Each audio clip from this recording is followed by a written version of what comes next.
Grumpy Folktales Africa presents My Mother-in-Law Tried to Poison Me. My husband helped her.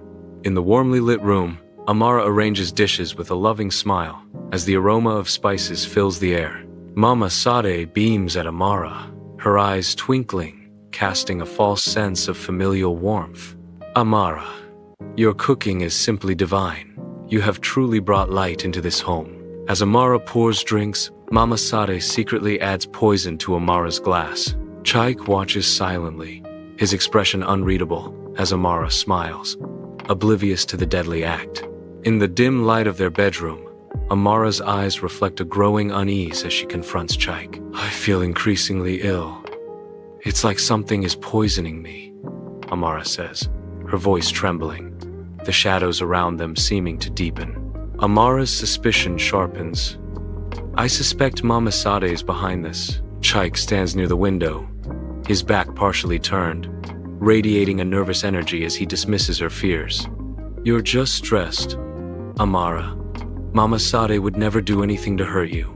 Amara's gaze hardens, catching Chike's subtle tells. Don't lie to me, Chike. I see it in your eyes. You're in on this, aren't you? In the deceptive calm of morning, Amara's carefully constructed innocence shatters as she confronts Mama Sade. I know what you did, Mama Sade. I know about the poison. Mama Sade recoils, her denial sharp and immediate. How dare you accuse me of such a thing? Amara's voice cuts through the tension, exposing Mama Sade's motives. The truth always finds its way to the surface. Your jealousy and desire to control Chike's life have driven you to this. Chike enters, his face etched with disbelief as he asks, Mama, is this true? The sun glistened over Umuaka village as women bustled about the market, their voices echoing through the narrow, red earth paths. Amara adjusted her head tie in the mirror, her heart pounding as she stepped into Chike's family compound. It was her first day as a new bride. She had left the comforts of Enugu, where she taught primary school children and lived with her widowed mother, to marry Chike, a respected engineer who had just returned to the village to build his mother a new house. Chike had swept Amara off her feet with love letters, surprise visits, and promises of a peaceful life. His laughter was infectious, his words kind, and his family. Well, she hadn't met them until the traditional wedding. That day, Chike's mother, Mama Ngozi, barely cracked a smile. She examined Amara like she was some fragile plate that might break under pressure. This one is too soft, Mama Ngozi had whispered to Ngozi, her daughter, thinking Amara couldn't hear. These Enugu girls, they know how to cry and pretend. Amara pretended not to notice. She had been warned that some mothers-in-law were tough at first. Now, as she walked into her new home, Amara greeted Mama Ngozi with respect. "New, Mama. I hope you slept well?" Mama didn't respond. She kept her eyes on the firewood beneath the pot of yam porridge she was stirring. "Go and learn how to sweep the backyard," she finally muttered. "We don't sit around like slugs in this house." Chike came out moments later, smiling like. Days turned into weeks, and the tension in the house grew thicker than ogbono soup left overnight. Mama Ngozi never shouted, but her silence was a weapon.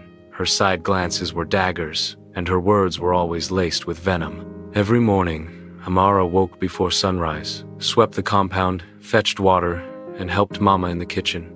Yet, nothing she did was enough. One morning, as Amara pounded yam for lunch, she overheard Mama Ngozi talking to her friend Iya Salome at the front of the compound. "She's hiding something," Mama said, her voice sharp. "How can a girl of her age be so quiet? I don't trust these Enugu girls. They use juju to tie husbands." Iya Salome laughed. "Chike is blinded. If you're not careful, she'll turn your son against you." Amara's hands froze mid-pounding. Her heart stung, not because of the accusation, but because Chike never defended her when Mama said such things. Even when he heard them, he always said, "Just let it go. She's old." One day, Chike's sister, Nosy, returned from the city to visit.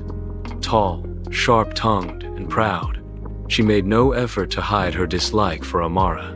At dinner, Ngozi mocked her. You can't even cook oha soup well. What were you feeding my brother before marriage? Indomie? Everyone laughed, except Amara. Chike smiled weakly, but said nothing. Amara forced a smile and cleaned the table silently after everyone left. That night, she cried quietly, facing the wall as Chike snored beside her. The next Amara began to feel the weight of each day, like a heavy wrapper soaked in rain. The compound, once full of laughter during her courtship, now echoed with cold stares and subtle threats. Mama Ngozi's silence grew more intense, and her words, when spoken, were sharp enough to leave bruises. One afternoon, as Amara spread Chike's clothes on the line to dry, she noticed the neighbors whispering. Mummy Zainab, a friendly tailor who once smiled at her, now nodded politely but said nothing. Others looked away entirely. Something had changed. Later that day, while washing plates in the backyard, Amara overheard Mama Ngozi again. This time she was speaking to a pastor, one of those self-proclaimed deliverance ministers who always carried anointing oil and suspicion. She came with a charm, I'm telling you, Mama insisted. Ever since Chike married her, he's been distant from me. That girl has tied his destiny in a black pot. The pastor shook his head gravely. These days, it's hard to trust women, especially quiet ones. They use silence like a shield. Exactly, Mama spat. I need prayers to break it. Serious prayers. Amara's hands trembled in the soapy water. She felt humiliated, but she held herself together, dried her hands, and walked back into the house like nothing happened. That night, she confronted Chike. Your mother called a pastor today. She thinks I used juju on you. Chike looked up from his phone, startled. Where did you hear that? I heard it with my own ear. In the darkness, Amara lies awake, her eyes fixated on the hypnotic spin of the ceiling fan. Mama Ngozi's chilling words echo in Amara's mind. We'll add it to her next meal. Paranoia creeps in as Amara questions. Was she in on it? Fear grips Amara as she replays the deadly promise, her gaze filled with suspicion and dread. Amara's gaze is fixed on the pot, her face unreadable, a storm of suspicion brewing within. Mama Ngozi enters, her wrapper rustling softly, bringing with her a presence both comforting and commanding. Mama Ngozi declares, food is in the pot. Eat before it gets cold. The pot simmers quietly on the stove, holding secrets and unspoken tensions. Amara's suspicion deepens as she continues to stare at the pot, questioning what lies within. In the quiet of Amara's bedroom, Ngozi's soft knock breaks the silence. She enters cautiously, her nervousness palpable. Ngozi's voice trembles as she reveals, I heard everything. Amara's breath catches in her throat, fear etched on her face, her voice cracking with desperation. Amara pleads, help me, please. Ngozi offers a promise, tinged with warning. I'll do what I can, but be careful. She's watching you. Every move. Tension fills the dining room as Amara sits with Chike and Mama Ngozi, the weight of unspoken words heavy in the air. Amara feigns illness, pushing food around her plate in a desperate attempt to avoid eating.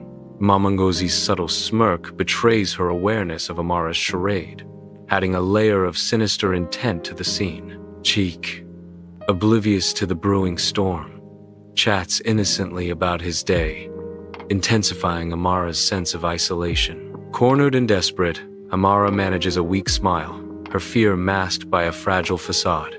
Hidden, Amara watches Mama Ngozi speak with the street pastor under the mango tree. The pastor warns, she's still here. You must act quickly. Mama Ngozi replies with chilling resolve. Next Sunday, I'll put it in her soup. Ngozi appears beside Amara, casting a worried glance at her.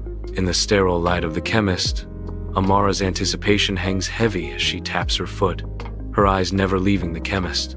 The chemist returns, his grim expression foreshadowing dire news. Amara's breath hitches as the chemist hands her the results, her world about to tilt on its axis. Her body trembles as she scans the paper, the stark reality of the chemist's words sinking in. She clutches the paper, her knuckles white as the chemist reveals. Traces of a powerful pesticide, Enough to kill. Her mind races. Amara declares, I need a plan. In the quiet darkness of her room, Amara sits on the bed, a toxicology report clutched tightly in her trembling hands. Long shadows dance across her face, revealing a haunting blend of fear and unwavering determination. Ngozi stands nervously by the door, a silent observer in Amara's solitary struggle. Amara's voice barely a whisper. We have to move carefully. If I just confront Mama now, she'll twist the story. I need Chike to see the truth with his own eyes. In the kitchen, Mama's calm exterior conceals her secret intentions as she guides Amara in preparing Chike's favorite oaf onubu.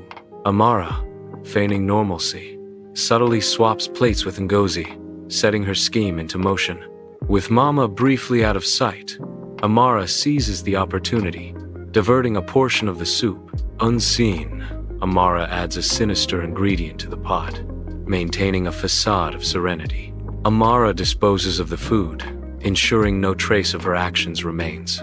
The kitchen remains undisturbed, a silent witness to the brewing deception. Chike writhes in agony, his body convulsing as a sharp, searing pain rips through him. Mama's face is a canvas of dread as she watches over Chike, her eyes reflecting a storm of fear and helplessness. Amara kneels beside Chike, her hands offering a soothing balm as she tries to ease his torment. Is it food poisoning? It couldn't be the soup. I didn't even eat, Chike gasps, his voice strained with agony as he manages to utter, It can't be. Mama's cooking has never done this to me. Amara steels her resolve, her voice ringing with determination as she vows, Now we turn the warrior's wrapper into armor. Chike sits at the table, his discomfort palpable as he sips his pap, each movement a testament to his unease. Mama Aduni's feigned concern is a mask, her eyes darting toward Amara, betraying her true intentions. The dining room is heavy with unspoken tension, the silence amplifying the subtle movements and guarded glances. Amara's calm demeanor cuts through the anxiety as she deliberately places an envelope before Chike. The envelope lies innocently on the table, a silent messenger amidst the web of veiled intentions and suppressed emotions. In the quiet dining room, Chike cautiously opens the envelope, his anticipation building with each careful movement. The stark revelation of the lab results hits him with full force. Toxic levels of organophosphate compounds. His eyes widen with a mix of confusion and disbelief as he looks up at Amara, silently seeking answers. Amara declares with certainty, I'm saying your mother has been trying to kill me, while Mama Aduni laughs bitterly. I deny these accusations. Amara is attempting to discredit me. In the solemn atmosphere of the living room, Baba Iroko and the elders gather, their faces heavy with worry. Amara stands firm, presenting her evidence with unwavering resolve. Chike sits nearby, his head buried in his hands, crushed by the unfolding revelations. As Mama Aduni attempts to speak, Baba Iroko silences her with a gesture, then declares, We must cleanse this home, and Amara, you will not be alone. Under the first light of dawn, Baba Iroko's compound awakens with the arrival of relatives, their murmurs building into a chorus of hushed anticipation. Beneath the shade of a large mango tree, wooden benches line the perimeter, framing the stage for a brewing family drama.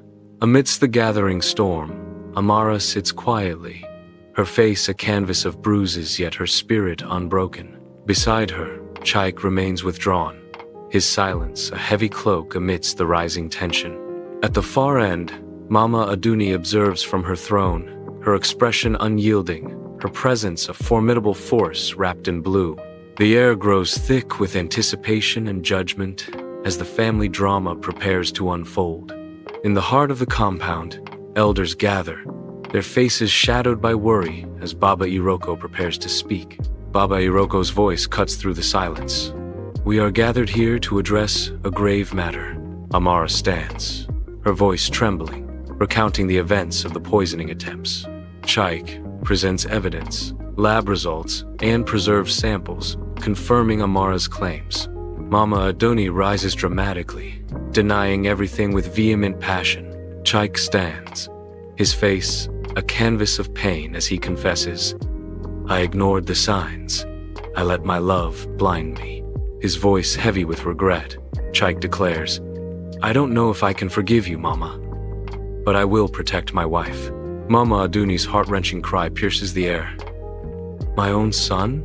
The elders deliver their stern judgment as Mama Aduni is led away, each step echoing her defeat. Before her departure, Mama Aduni casts a chilling stare towards Amara, a silent promise of vengeance. Amara stands firm, her resolve unwavering under Mama Aduni's menacing gaze. In the courtyard's dimness, Chike sits alone, his figure a shadow against the stone.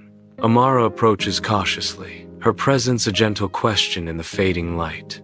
Amara's voice breaks the silence. "Chike, we need to talk." Chike nods slowly, his response heavy with unspoken regret. Amara's plea echoes in the courtyard. "I want us to move forward, Chike, but I can't do it living in fear." Chike's voice cracks with remorse. "I know. I failed you, Amara."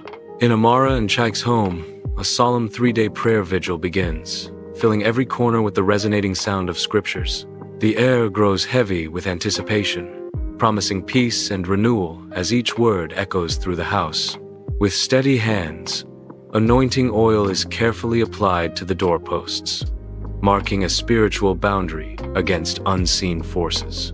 Amara and Chike's faces, etched with hope, reflect their deep yearning to cleanse their home and reclaim their sanctuary.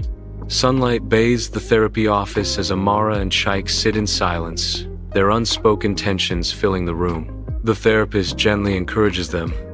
"Today, we'll explore the roots of your disconnection. Let's start with your individual feelings.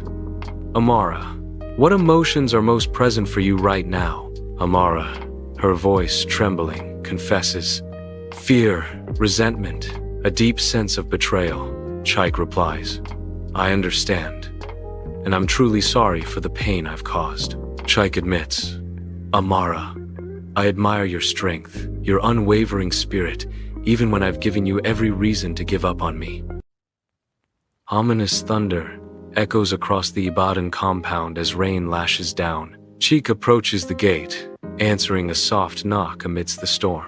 Sade stands drenched, clutching a baby in a worn bag, seeking refuge. "Auntie Amara, please. I'm Sade, your husband's cousin." In the warm glow of Amara and Chike's parlor, the weight of recent hardships etches deep lines on Sade's face as she sits, her voice heavy with sorrow. No one wanted to house a single mother with a child born out of wedlock. In the background, Timi's cries pierce the air, his small body racked with sobs.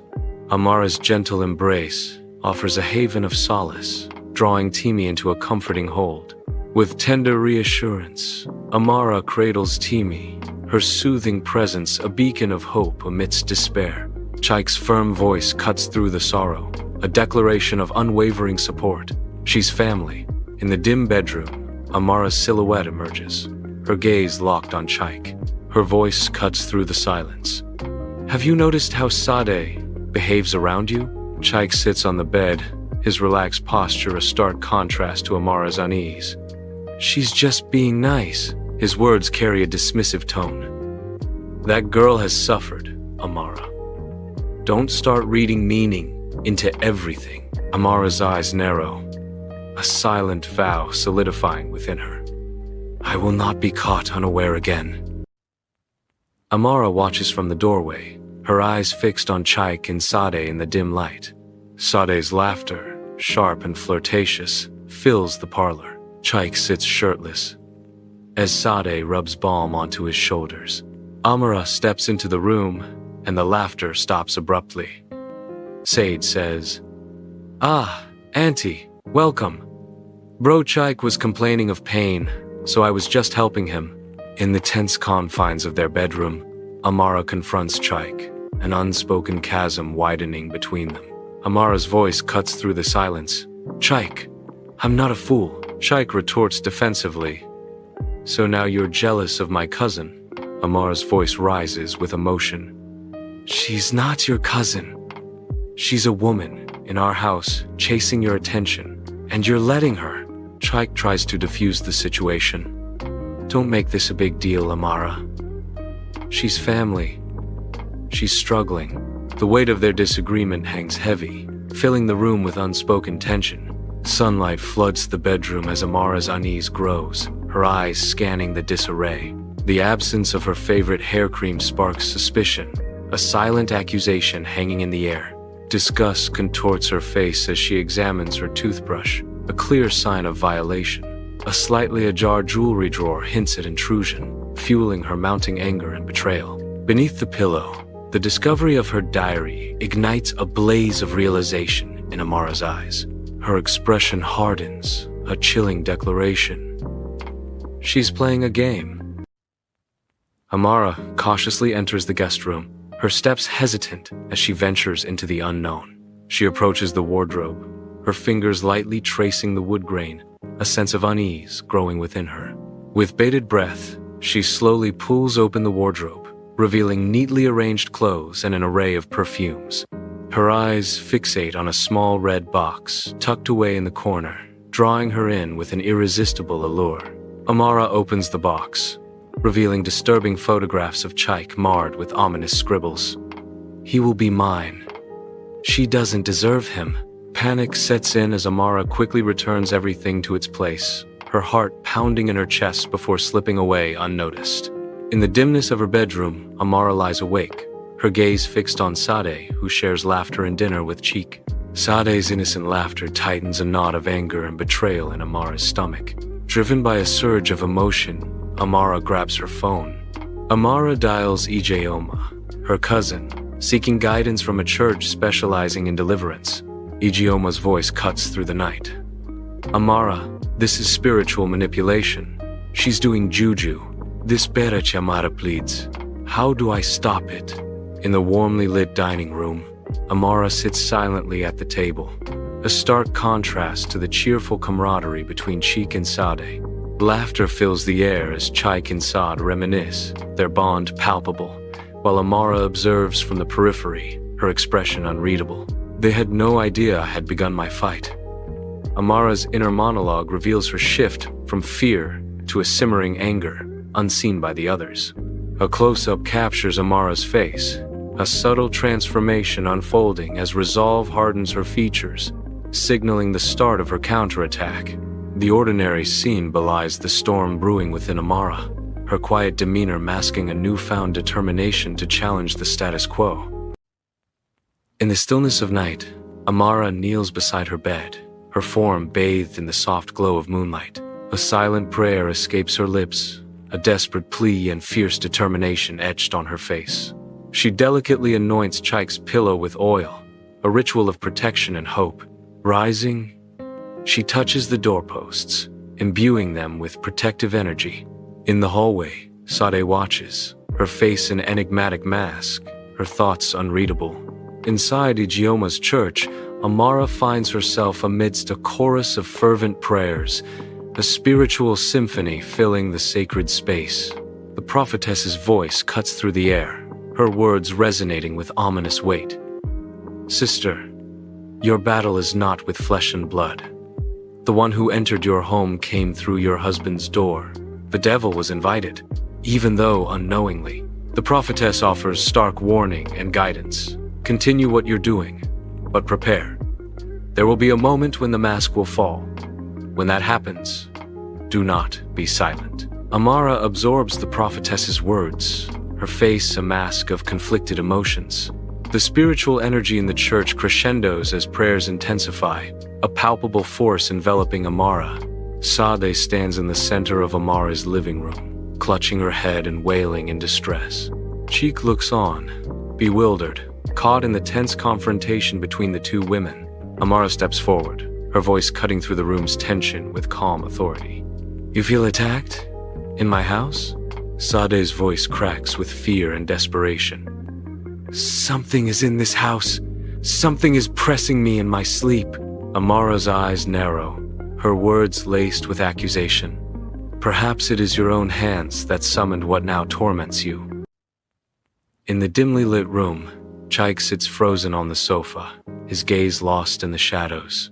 Amara enters gently, her soft footsteps barely audible as she offers Chike a plate of food. Chike recoils violently as if burned, rejecting Amara's offering with visible fear. From the shadows, Sade watches with a subtle smirk, hinting at a hidden, sinister knowledge. Chike whispers, his voice trembling with fear. "I can't. It's poisoned." The deliverance ministry pulses with fervent energy as worshippers gather, their faces reflecting zealous devotion. Pastor, eyes ablaze, preaches with unrestrained passion, his focus piercing directly into Chike's soul. Amara and Nonso stand guard beside Chike, their expressions a mixture of worry and protective resolve. As Pastor lays hands on Chike, a tormented cry tears through the room. "Leave him! He's mine!" Chike convulses violently, his body a storm of resistance against unseen forces. In the quiet of their bedroom, Chike lies in bed, finally finding peace after a storm of his own making. Amara sits beside him, her gentle presence a soothing balm to his troubled soul. He looks at her, his eyes clear now, reflecting the deep remorse that grips his heart. "I'm sorry. I don't know what came over me," Chike whispers, his voice thick with emotion. Amara responds with unwavering love. "You're back now. That's all that matters." Their hands intertwine, a silent promise of restored love and unwavering commitment. As dawn breaks, the first light reveals Chike sitting on the bed, gently clasping Amara's hand, his face now clear of shadows. The morning light washes over the room, bringing with it a fragile sense of peace and resolution. Chike's voice breaks the silence. "I remember everything. The fights, the bitterness, the doubt. I let her into my head." Amara responds softly, her voice filled with a mix of sorrow and understanding. "She poisoned your heart, not just your food." Chike looks at Amara, his eyes reflecting the weight of his past actions and the hope for a new beginning. In the quiet of the dawn, they share a moment of fragile connection, seeking solace in each other's presence. Morning light bathes the kitchen as Chike and Amara share a peaceful breakfast scene. The tranquility shatters as the front door creaks open, revealing Sade draped in white lace. Sade mutters, her words laced with barely suppressed anger as she enters the kitchen. Seeing Chike's warm smile for Amara, Sade's face hardens with cold fury. Sade's voice cuts through the air. "What is this nonsense? Have you charmed him again?" Chike rises, his tone firm yet gentle. "Mama, sit down. We need to talk." Nonso and the elders enter Chike's house, an ominous quiet filling the room. Amara steps forward, the glint of a bottle catching the light, hinting at dark secrets. Amara reveals, "This was found after your last visit. It was laced with charm and poison." Chike's eyes blaze with sudden recognition. "I saw what you've been doing.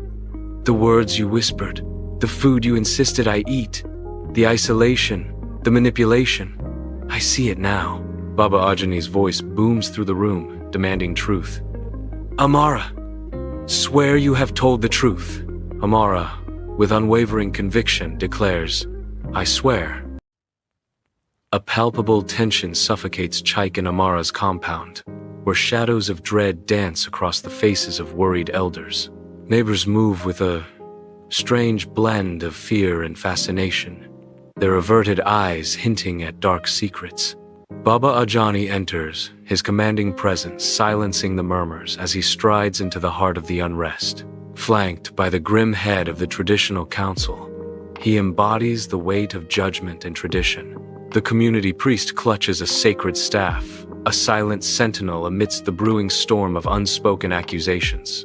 In the bright light of day, Amara moves with sharp determination, erasing every trace of Sade. Sweet wrappers, scattered herbs, and framed photographs vanish under Amara's diligent cleaning. Even the small, wooden prayer stool is not spared from Amara's thorough purge. Chike watches Amara, his face etched with guilt and regret. Chike breaks the silence, his voice heavy with remorse. I let her stay too long. Amara's response is firm and resolute. Let's finish this.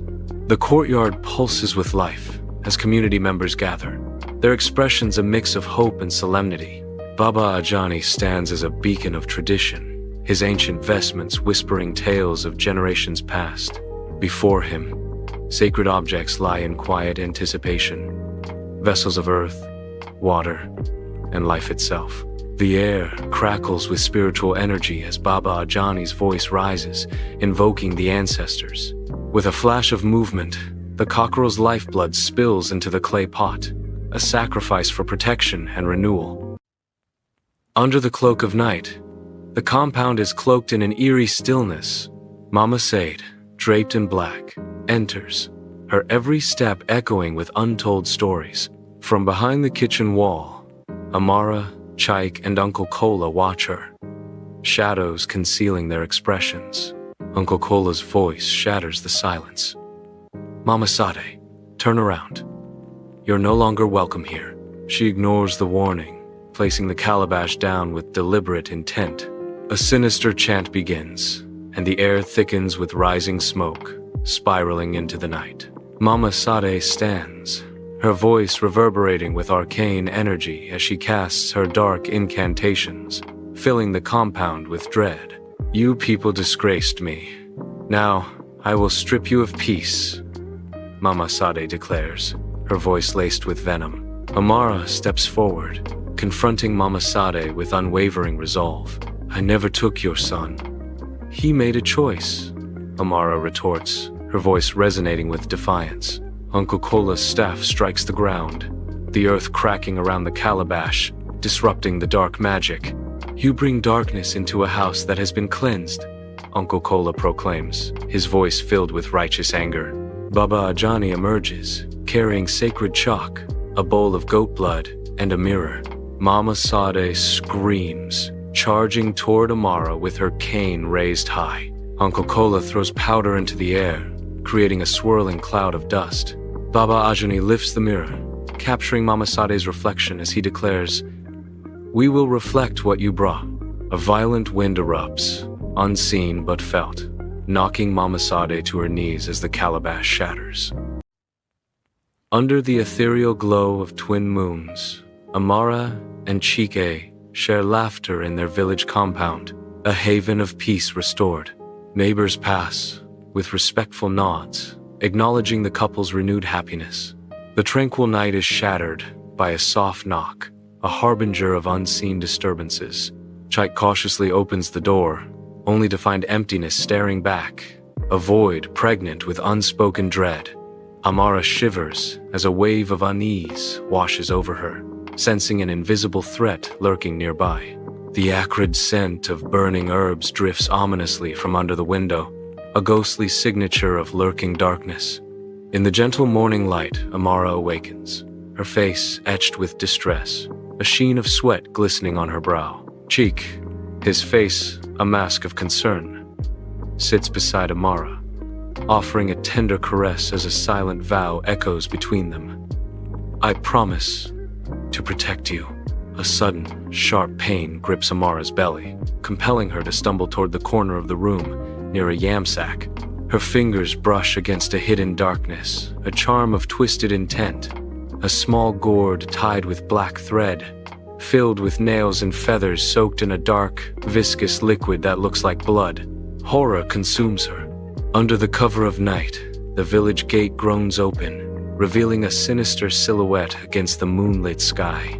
Mama Sade stands revealed, her disguise shed, her eyes burning with relentless hatred as she confronts Amara and Chike. Uncle Kola steps forward, his voice firm with resolve.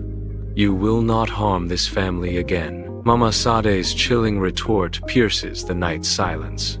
I've come to take back what is mine. Dawn breaks softly over the compound, revealing Mama Sade lying still on the dew-kissed ground. Chike gently touches Mama Sade's shoulder, his voice filled with concern. Chike's voice pierces the morning quiet. Mama, can you hear me? A faint whisper escapes Mama Sade's lips. I'm cold. Her eyes flutter open, revealing a vacant weariness that chills the air. Uncle Kola, Baba Ajani, and Amara exchange wary glances. Sensing the shifting tides of her spirit, in the quiet of the compound, Mama Sade sits still, her eyes shut tight, lost in the shadows of her past. Baba Ajani circles her, his soft chants echoing through the room, a ritual of hope and healing. Amara stands at the doorway, a storm of conflicting emotions raging behind her stoic mask. A fragile plea pierces the silence. My daughter, can you forgive me? I will forgive you. Amara's voice trembles. If you promise never to walk the path of hatred again. Mama Sade's unexpected return to the kitchen sparks a moment of cautious hope. With trembling hands, Mama Sade plates the food, her gaze fixed on Amara, whispering, I want to feed you with love, not poison. Chike embraces Amara, a hopeful smile breaking through the tension. Amara eats, her eyes darting warily toward Mama Sade, a storm of doubt brewing beneath the surface. Beneath the sprawling mango tree, Amara's vibrant Ankara gown clashes with the somber mood. Chike offers silent reassurance, his gentle touch a balm to Amara's unspoken fears. Amara's voice, heavy with doubt, breaks the stillness. Do you think she's really changed? Chike responds with measured hope. I think we've all changed. Something that let light in. The Surulere compound buzzes with life, the sounds of Legos filling the air. Mama Sade emerges from the house, a tray of vibrant red Zobo drinks balanced in her hands. Come and drink something cold, my children, Mama Sade calls out, her voice warm. Amara watches Mama Sade, curiosity dancing in her eyes as she observes the gesture. Amara rises to help, their eyes meeting in a moment of quiet understanding. In their eyes, a hint of remorse from Mama Sade, a silent acknowledgement passes between them. Beneath the sprawling mango tree, Amara, Chike, and Mama Sade share a Zobo drink as neighbors stroll by. Laughter and playful shouts fill the air, a vibrant tapestry of community spirit under the setting sun. Mama Sade offers gentle advice to the young wives passing by, her wisdom a comforting presence. Amidst the golden hues of the Nigerian sunset, Amara reflects. I survived what was meant to break me, she declares, and I did it, not by fighting fire with fire, but by turning poison into power. The setting sun casts long shadows, painting the scene in hues of orange and gold. Grumpy Folktales Africa is a collection of long, short stories that reimagine traditional African folktales with a focus on grumpy characters and their eventual transformations. The series aims to entertain while imparting moral lessons through humor and relatable situations. Like stories with meaning? Subscribe to Grumpy Folktales Africa. Like, comment, and share now.